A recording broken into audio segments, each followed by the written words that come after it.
प्रधानमंत्री मोदी नहीं बताते तो शायद ही किसी को पता चल पाता कि कच्चा तीऊ तो भारत का एक द्वीप था जिसे इंदिरा गांधी ने श्रीलंका को गिफ्ट कर दिया। ये जो बाहर गए ना, उनको जरा पूछे ये कच्छ तीऊ क्या है। कोई पूछे इनको कच्छ तीऊ क्या है। इतनी बड़ी बातें करते हैं ना, आज मैं बताना चाहता हूँ ये कच्छ तीऊ क्या है और ये कच्छ तीऊ कहाँ आया, जरा उनको पूछ लीजिए।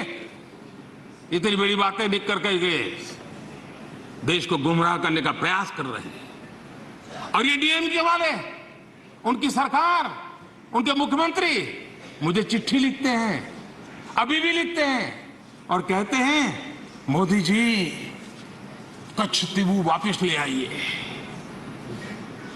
एक कच्छ तीऊ है क्या, किसने किया? तमिलनाडु से आगे श्रीलंका के पहले एक टापू किसने किसी दूसरे देश को दे दिया था। कब दिया था, कहां गई थी? क्या ये भारत माता नहीं थी वहां? क्या वो मां भारती का अंग नहीं था? और इसको भी आपने तोड़ा। और कौन था उस समय? श्रीमती इंदिरा गांधी के नेतृत्व में हुआ था।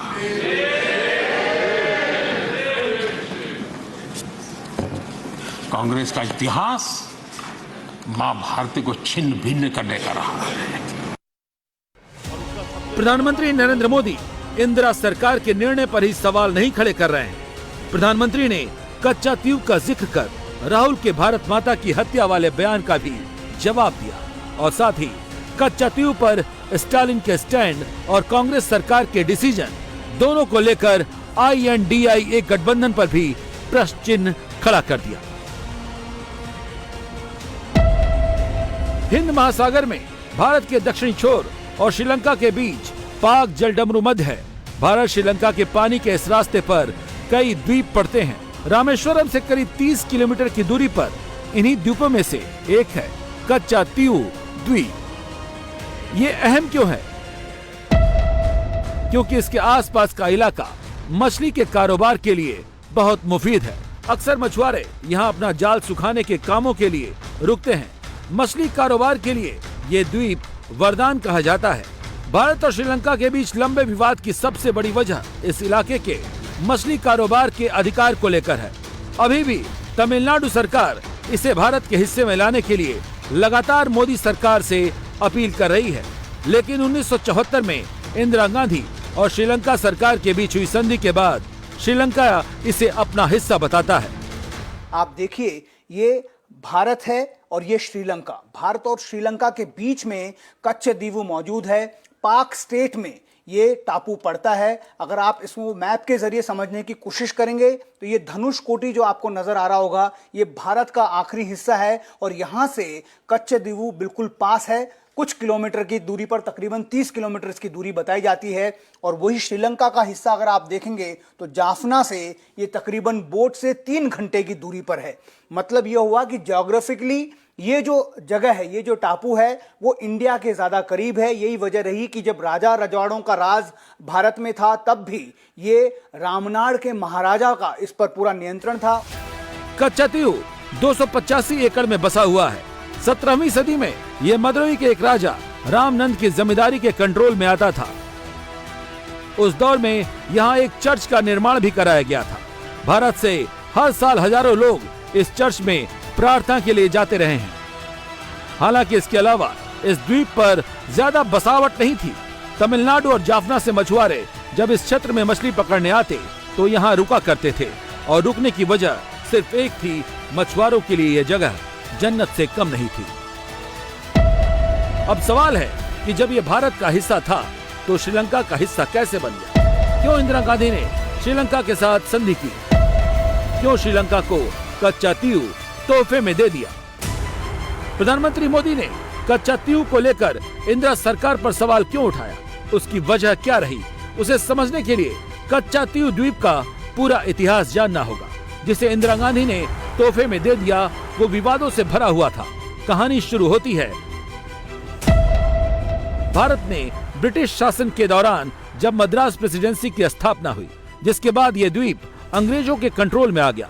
1921 में इस द्वीप पर हक को लेकर पहली बार विवाद जन्मा।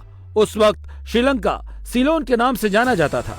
वहां भी अंग्रेजों का कंट्रोल था, इसीलिए ब्रिटिश सरकार ने इस द्वीप का सर्वे कराया और इस द्वीप को श्रीलंका का हिस्सा बताया। भारत की तरफ से इस पर विरोध दर्ज हुआ। बताया गया कि ऐतिहासिक रूप से ये राजा रामानंद की जमींदारी का हिस्सा है। 1947 तक ये विवाद ज्यों का त्यों ही रहा, लेकिन श्रीलंका इसे अपना अधिकार मानता रहा। 1974 तक दोनों देश कच्चा तीव द्वीप का प्रशासन संभालते रहे। वजह सिर्फ एक थी, मछली पकड़ने की जगह। दोनों देश के मछुआरे यहाँ से अपना हक छोड़ना नहीं चाहते थे। इसीलिए समुद्री सीमा रेखा विवाद को सुलझाने के लिए साल 1974 में दोनों देशों के बीच एक बैठक हुई, जिसने एक समझौते का रूप लिया। ये समझौता 2 हिस्सों में हुआ था, 26 जून को कोलंबो में और 28 जून को दिल्ली में। इस समझौते के तहत एक खास चीज ये हुई कि भारत ने India Sri Lanka maritime boundary agreements के तहत कच्चा तीव श्रीलंका को दे दिया। इसके साथ ही समझौते में कुछ शर्त रखी गई, जैसे भारतीय मछुआरे अपना जाल सुखाने के लिए इस द्वीप पर जा सकेंगे। इसके साथ ही इस द्वीप पर बने चर्च में भारतीय लोग बिना वीजा के जा सकेंगे। इंदिरा गांधी की सरकार ने जब ये फैसला लिया था तो उस वक्त भी तमिलनाडु के तत्कालीन सीएम एम करुणानिधि ने केंद्र सरकार के इस फैसले पर ऐतराज जताया था। उस वक्त इंदिरा गांधी ने इस द्वीप को श्रीलंका को उपहार में देते हुए इसे बिना किसी रणनीतिक महत्व वाली एक साधारण चट्टान कहा था। उसके बाद ब्रिटिश शासनकाल में भी मद्रास प्रेसिडेंसी के महातहत ये कच्चे द्वीप आता था और तब से यहाँ पर जो श्रीलंका के कच्चे द्वीप वाला जो इलाका है, जो अब श्रीलंका में गिना जाता है, जो तमिलनाडु के मछुआरे थे वो ज़्यादातर मछली पकड़ने के लिए यहाँ पर जाते थे। 1974 में इंदिरा गांधी ने, उस वक्त प्रधानमंत्री थी, उन्होंने एक संधि के तहत इस द्वीप को श्रीलंका को गिफ्ट कर दिया। उसमें एक ट्रीटी हुई। उस ट्रीटी में यह कहा गया कि भारत के मछुआरे कच्चे द्वीप में जाकर वहां पर अपनी जाल को, नेट को सुखा सकते हैं। वहां पर एक बहुत फेमस चर्च है, उस चर्च के फेस्टिवल में हिस्सा ले सकते हैं, लेकिन वहां पर मछली नहीं पकड़ सकते। ये जो फैसला था, इसने रामेश्वरम और आसपास के मछुआरों को बहुत नाराज किया। तमिलनाडु, केरल के मछुआरे इससे बहुत नाराज हुए, क्योंकि एक बहुत बड़ा फिशिंग स्पॉट कच्चे द्वीप है, वहां पर बहुत मछलियां मिलती हैं। उसके बावजूद जो मछुआरे थे वो वहां पर जाते थे मछली पकड़ने के लिए, और इसके बाद जो है श्रीलंका और इंडिया के बीच में एक तरह से टकराव की स्थिति उत्पन्न हो गई। जिस द्वीप के लिए करुणानिधि अड़ गए थे, जो द्वीप भारतीय मछुआरों की भी बड़ी जरूरत है, उस द्वीप को बिना किसी रणनीतिक महत्व वाली साधारण चट्टान कहकर श्रीलंका को सौंप दिया गया। ये सारी कहानी मोदी जानते थे, इसीलिए जब भारत माता की हत्या की बात राहुल ने उठाई तो मोदी ने कच्चा द्वीप पर सवाल पूछ लिया। जब मां भारती की गुलामी की जंजीरों से मुक्त कराना था, जब मां भारती की जंजीरों को तोड़ना था, बेड़ियों को काटना था, तब इन लोगों ने मां भारती की भुजाएं काट दी। जब से कच्चा द्वीप का नाम मोदी ने लिया है, तब से कांग्रेस के खेमे में खलबली मची है। दक्षिण को लेकर टीम INDIA बहुत सतर्क है। बीजेपी वहां रास्ता तलाश रही है। ऐसे में कच्चा द्वीप के जिक्र से कांग्रेस परेशान हो गई है। कांग्रेस तर्क दे रही है कि जो कुछ किया भारतीय मछुआरों की भलाई के लिए इंदिरा गांधी ने किया, लेकिन सवाल यह है कि उस वक्त इंदिरा गांधी ने जो समझौता किया वो इस वक्त कच्चा द्वीप में काम क्यों नहीं कर रहा है? भारतीय मछुआरों की एक्सेस क्यों नहीं मिल रही है? भारतीय मछुआरों को क्यों पकड़ ले रही है श्रीलंकन नेवी? क्यों श्रीलंकन नेवी के पास भारतीय मछुआरों की बोट जब्त है? आरोप तो ये लगते हैं कि इंदिरा गांधी ने कच्चा द्वीप को श्रीलंका की प्राइम मिनिस्टर श्रीमाओ भंडारनायके से दोस्ती के चक्कर में गिफ्ट कर दिया। पड़ोसी से सीमा विवाद सुलझाने के नाम पर इंदिरा गांधी के इस कदम की तमिलनाडु में खूब आलोचना हुई। कच्चा द्वीप किस कदर दक्षिण भारत के लिए एक बड़ा पॉलिटिकल इशू है। प्रधानमंत्री ने जिस तरह से इसमें मुख्यमंत्री स्टालिन को और राहुल गांधी को लपेटा है, इस मुद्दे की अहमियत समझ सकते हैं। कच्चा द्वीप तमिलनाडु के लिए बड़ा सियासी मुद्दा है। 1991 से तमिलनाडु सरकार इसे वापस मांग रही है। कच्चा द्वीप को वापस लाने का विधानसभा में प्रस्ताव भी पारित किया गया। 2008 में एआईएडीएम के प्रमुख जयललिता सुप्रीम कोर्ट ले गयी। 2011 में जब सीएम बनी तो विधानसभा में इसे लेकर एक प्रस्ताव भी पारित करवाया। स्टालिन भी कच्चा तीवू को लेकर मोदी को चिट्ठी लिख चुके हैं और मोदी से पर्सनल अपील भी कर चुके हैं। चीफ मिनिस्टर एमके स्टालिन वो भी लगातार ये कहते हैं कि जो कच्चे द्वीप टापू है उसे रिट्रीव करना चाहिए, श्रीलंका से उसे वापस लिया जाना चाहिए, क्योंकि उसकी वजह से भारतीय मछुआरों को, खास तौर पर रामनाथपुरम तमिलनाडु के मछुआरों को बहुत ज़्यादा तकलीफें हो रही हैं। लगातार उन पर गिरफ्तारियां होती हैं, उन्हें गोली मार दी जाती है श्रीलंकन नेवी की वजह से।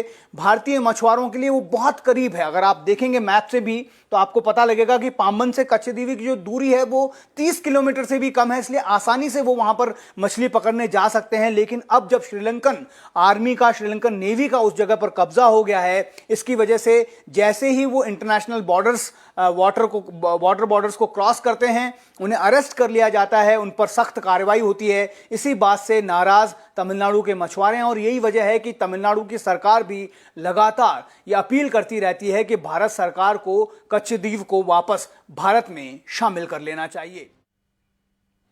हम बात करते हैं लोकसभा से सस्पेंड कांग्रेस सांसद अधीर रंजन चौधरी की। इस वक्त तो एक प्रेस कॉन्फ्रेंस कर रहे हैं, आपको सीधे लिए चलते हैं। जैसे कि आप सब जानते ही होंगे कि कल सदन की कार्रवाई खत्म हो चुकी है। अगले विंटर सेशन में फिर सदन शुरू होगी।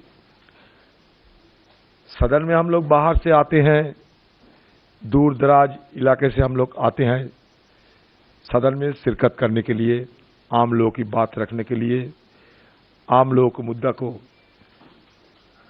उठाना और सरकार से जवाब मांगना, ये सारे हमारे जिम्मेदारी होती है। इसी के चलते हम सदन में आते हैं।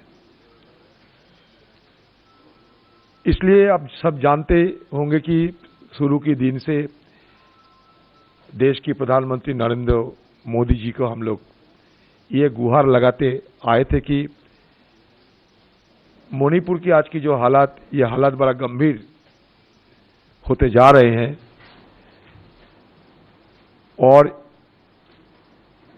देश की प्रधानमंत्री होने के नाते हमारे देश के प्रधानमंत्री जी को यह जिम्मेदारी भी बनते हैं कि मणिपुर के मुद्दे को लेकर सदन में वो बात रखें। ज्यादा तो हम मांग नहीं किए थे, सिर्फ 2 टुक मणिपुर के बारे में बोलने के लिए हमारी तरफ से मांग सदन शुरू होने का पहले से ही हम उठा रहे हैं। ऐसा